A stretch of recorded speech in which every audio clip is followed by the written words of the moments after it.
представува една прва светска научна конференција во борбата против COVID-19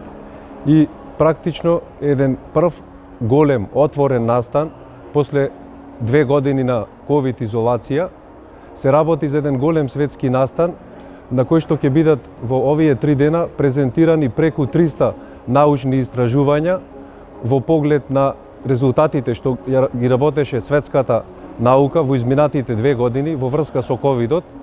и во делот на министерскиот состанок ќе ги представам најпрво новиот логаритам за пресметување на епидемиолошкиот ризик врз одредени иницијални варијабли кои што го прикажува и епидемиолошкиот ризик, меѓутоа и препорачаните мерки што Македонија ги прави на ниво на држава. Како и резултати од 2 научни истражувања, тоа се 2 студии. Првата студија е проспективната студија која што неодамна заврши и беше во врска со скринингот на антитела кај невакцинираната и вакцинираната популација, додека втората студија беше ретроспективна студија која што направи анализа на испорачаните здравствени услуги и нивото на квалитет помеѓу сите 28 ковид центри во Македонија во изминатиот период. Што се резултатите од истражувањето? Накратко, во првото истражување, врз база на досегашните научни трудови од светската јавност, во изминативе 2 години се анализираат параметри за бројот на новозаболени,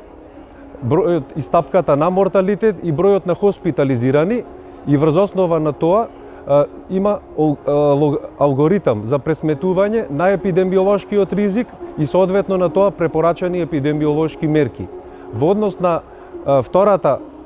серолошка студија, практично беа испитуван титарот на антитела во 2 групи кај вакцинирани и невакцинирани пациенти, а резултатите од истата покажаа дека кај 75-76% од невакцинираните постои титар на антиковид антитела, додека кај 86% истиот е присутен кај вакцинираните, што укажува дека Македонија во моментот е во една добра имунолошка состојба и веројатно адекватно на тоа се должи во голем дел и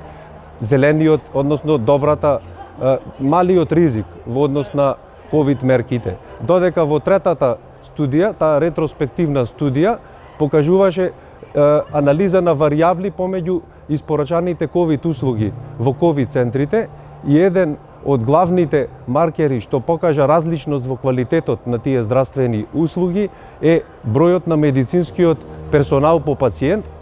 Особено голема разлика помеѓу ковид центрите имаше во бројот на медицински сестри по пациент. Како пример имавме институции каде што имаше 2 медицински сестри на 3 пациенти и за разлика спротивно од нив, дури само една медицинска сестра на 64 пациенти, што представуваше главната причина во разликата во квалитетот на испорачаните здравствени услуги.